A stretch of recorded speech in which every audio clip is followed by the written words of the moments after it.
Though the next big launch of the year, Apple's iPhone models, are less than 2 days away from us, but we know almost everything about the devices. Apple is going to release 4 different models, which are iPhone 14, 14 Max, Pro and Pro Max. But this year, Apple is making their Pro models a real Pro by creating major differences between Pro and non-Pro models. So without further ado, let's take a look at the top features of the iPhone Pro models. On the iPhone 13 series, Apple reduced the size of the notch by 20%. However, this year Apple's plan to eliminate the notch altogether. As per the early rumors, it suggests the iPhone 14 Pro models will feature the pill and hole design for the camera and Face ID sensors. But the last minute rumors, which is almost confirmed, suggest a different approach, that it will be a single pill shape cutout. Assuming this design, it is good, because if we look at the two cutouts designs having pixels between the camera hole and the pill shape, it is of no use. It will just disrupt the flow of the screen. I'm sure you will agree the single pill shape design will look better than the notch and will also give a refreshed look to the front of the phone. Another iPhone Pro's exclusive feature is the most awaited always-on display.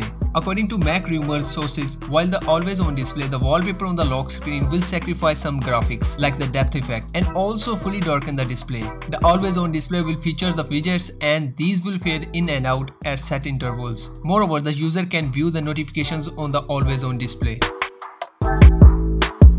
I'm sure most of the iPhone 13 Pro model users will say the display is outstanding, especially for non-techie guys. However, there is still a room available for the improvements. A report suggests that the iPhone 14 Pro models will feature the Samsung newer generation M12 series display, which is better than the previous M11 series displays. For the size, the well-known display analyst Rose Young, the iPhone 14 Pro model could increase from 6.06 inches to 6.12 inches, while the Pro Max will get a very slight increase from 6.68 to 6.69 inches. A much needed feature that is going to debut with iPhone 14 models and for the first time in the iPhone's history is the front camera with autofocus. This will help in taking better selfies and better focus during FaceTime. So far, all the existing iPhone models have offered fixed focus. So a selfie camera with autofocus is surely a welcoming upgradation.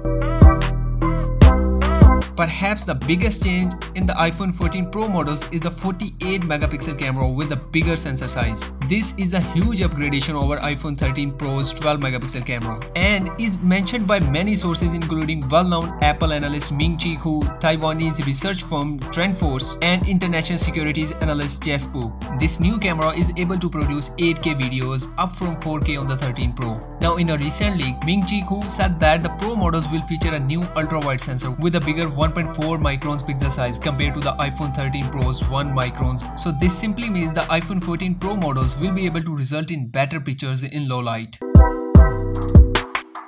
This time, Apple is making its new chipset exclusive to iPhone 14 Pro models. The newest A16 Bionic chip is built on the same 5nm technology as the A15 that we saw on the iPhone 13 models, but still it will offer some performance gains over its predecessor. A performance expectation report revealed that the A16 Bionic chip will have a 15% CPU improvement, while 25 to 30% graphics improvements. Also, it is believed that the Apple will switch to LPDDR5 from LPDDR4X memory. A good change that we are expecting is the battery size. The iPhone 14 Pro model will have the 3200 mAh of battery compared to the 13 Pro's 3095 mAh of battery. However, surprisingly, the iPhone 14 Pro Max will get a slight battery slash from 4352 mAh to 4323 mAh. So these are the top features of the iPhone Pro models. The phone will launch on the 7th of September at an Apple Far Out event. And that's it for today. Hope you enjoyed the video. If you do, please consider subscribing to my channel and hit the bell button. Thanks for watching. See you in the next video. And as always, take care.